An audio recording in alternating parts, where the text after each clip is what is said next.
मुझे क्या, हर किसी का ये सीधी सी बात, जब पुलिस प्रशासन अपराधी के पक्ष में बैठेगा तो न्याय किसके पक्ष में बैठेगा? जब बीजेपी का नेता ही अश्लील नाच गाना, वेश्याओं का नाच मंदिर के ऊपर करा रहा है, तो ये बताओ हम उम्मीद किससे करें? तो मेरा यही निवेदन है कि योगी आदित्यनाथ इसका संज्ञान लें और इस मामले को हल्के में ना लें, मतलब ठंडे बस्ते में ना डालें। मेरे प्यारे दर्शकों, मैं हूं फिरदौस और आप देख रहे हैं सौगंध टीवी।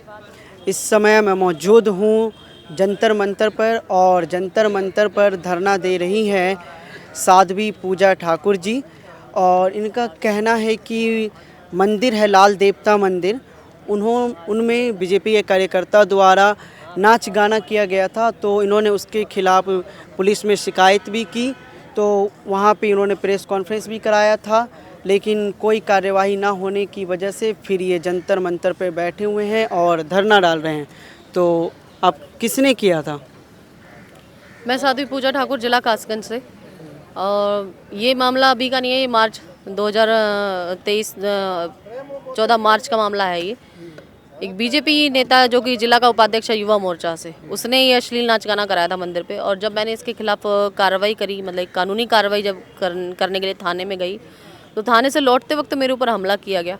और सबसे बड़ी दुख की बात यह है कि जिस पुलिस प्रशासन से हम मतलब मदद मांगते हैं कि कोई भी अपराध घटित हो, कारित हो किसी अपराधी के द्वारा, तो वो पुलिस प्रशासन उस अपराधी के साथ दे रहा, ना कि जो आबादिया है, जो मतलब कि जिसके साथ गलत हो रहा उसका साथ दे रहा। तो अब इसका सबसे बड़ा दुख मतलब दंड ये है मुझे क्या, हर किसी का ये सीधी सी बात, जब पुलिस प्रशासन अपराधी के पक्ष में बैठेगा तो न्याय किसके पक्ष में बैठेगा? अब उन लोगों ने, क्योंकि पुलिस की शय पे चल रहा है सारा काम, तो उन्होंने जो मेरे साथ घटना करी थी वो तो कर दी। अब उन्होंने क्या है, मंदिर से मेरे निकलने के बाद मेरे कमरे के ताले तोड़ लिए गए, जो कीमती सामान था वो सभी निकाल लिया। मंदिर पे जो सीसीटीवी कैमरे लगे थे उन सबको तोड़ दिया। मैं केवल ये चीज़ कहना चाहती हूँ कि जब धर्म और अधर्म की बात होती है तो हम कहीं ना कहीं बीजेपी की तरफ देखते हैं। जब बीजेपी का नेता ही अश्लील नाच गाना, वेश्याओं का नाच मंदिर के ऊपर करा रहा है, तो ये बताओ हम उम्मीद किससे करें? तो बीजेपी के नेता, उनका नाम क्या है? बीजेपी का जो नेता है उसका नाम जिला उपाध्यक्ष है युवा मोर्चा से, राजू चौहान। बहुत बड़ा पद नहीं है उसका, ऐसा नहीं है कि बहुत बड़ा नेता मंत्री है, राजू चौहान है। लेकिन मुझे लगता है जो उसने काम करा है, क्योंकि कोई कितना भी बड़ा नेता हो, मंत्री हो, मंदिर पे अश्लील नाच गाना कोई नहीं करा सकता। मंदिर पे अश्लील नाच गाना कराया, वो भी बिना परमिशन के, तो इसका मतलब सीधी सी बात है कोई बैकफुट पे उसकी मदद कर रहा है, कोई बड़ा नेता मंत्री उसके पीछे है। वरना क्योंकि जब मैं लखनऊ गई थी पहली बार और मैं जैसे मिल रही थी, क्योंकि मेरा भी संपर्क, क्योंकि मैं शुरू से बीजेपी के लिए काम करती आई हूँ, तो बीजेपी के नेताओं से ही मेरा संपर्क है। मुझे लगभग 12 साल हो गए बीजेपी के लिए काम करते करते, और हम सनातन धर्म के लिए काम करते हैं, सीधी सी बात है। तो अब ये है कि जब उनका ये सब देख रहे हैं, कर रहे हैं, तो हम मतलब वो रिप्लाई कर रहा है मेरी फेसबुक पोस्ट पे आके कि आप कहीं भी चले जाओ, कुछ नहीं बिगाड़ पाओगे। तो सीधी सी बात है वो किसी ना किसी ब्याह पे तो बोल ही रहा है। आपको लगता है उसके साथ एक बहुत बड़ी ताकत खड़ी हुई है? हाँ बिल्कुल, उस अकेला नहीं है वो, कोई ना कोई उसके बैकफुट पे कोई मदद कर रहा है, या तो उसका बचाव कर रहा है या उसको अपराध करने के लिए उसको सहयोग कर रहा है, दोनों ही बातें हैं। देखिए, मंदिर में मुजरा कराना, नाच गाना कराना, ये सख्त गलत है।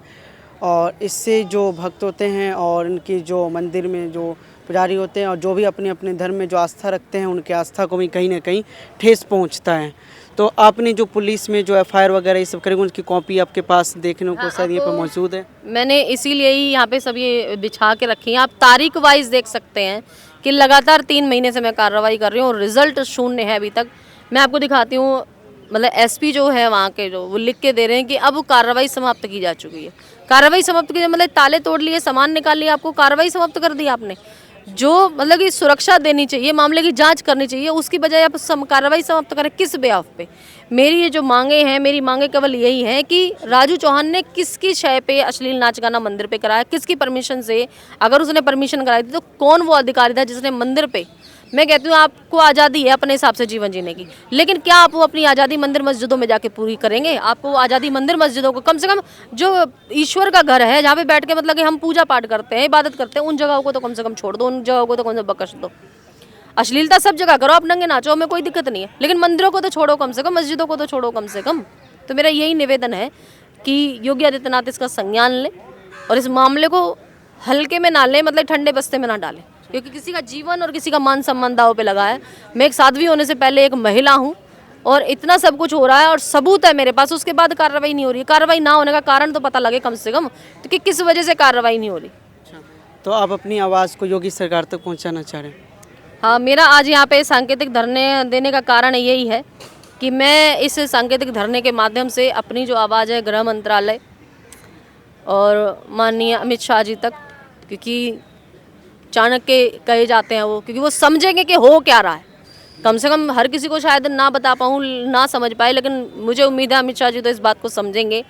योगी आदित्यनाथ जो कि धर्म के ध्वज कहे जाते हैं, हाँ, जिनके आने से सनातन मजबूत हुआ है, हर संत का, हर सन्यासी का, हर भगवादारी का, मतलब कि एक मतलब कि उम्मीद है वो कम से कम इस चीज़ को समझे, वो देखे हो क्या रहा है। क्या एक मतलब कि पॉलिटिकल लीडर की इतनी बड़ी ईगो है, क्यों बजरंग बली के ब्रह्मचर्य से ज़्यादा मतलब कि उसको अपनी ईगो प्यारी है। उसने अपनी ईगो पूरी करने के लिए बजरंग बली के सामने वेश्याएं नचवा दी, और उसके सबूत है, ऐसा नहीं है कि मैं कह रही हूँ, मेरे पास सबूत है। तो योगी जी तो कहते हैं कि यूपी से तो पूरा गुंडा राज खत्म कर दिया गया, वहाँ के लोग बहुत खुशहाली हैं और धर्म पे कोई खतरा नहीं है। नहीं, ठीक है, उनका कथन भी ठीक है। खैर, गुंडा है, गुंडा ही है, ये चीज़ें पहले से फ़र्क है, लेकिन ऐसा नहीं है बिल्कुल ख़त्म है। ये जो है, जिन लोगों की मैं बात कर रही हूँ, जिनसे मैं लड़ रही हूँ, इनका आतंक कब से नहीं है, लगभग 3 पीढ़ी से है। ठकुरी सिंह चौहान का एक परिवार हुआ करता था, उन्हीं से ही आगे ये परिवार है, और अब से नहीं है, 3 पीढ़ियों से इनका आतंक है। खड़ी फसलें काट लेना, लोगों को बांध के मारना, ये इनके मतलब रूटीन के वर्क है। मैं डिटेल दे सकती हूँ, आपको साक्ष्य दे सकती हूँ, मौजूद करा सकती हूँ। बहुत बहुत शुक्रिया हमारे साथ बात करने के लिए। आप देख रहे हैं सौगंध टीवी, सौगंध वतन की।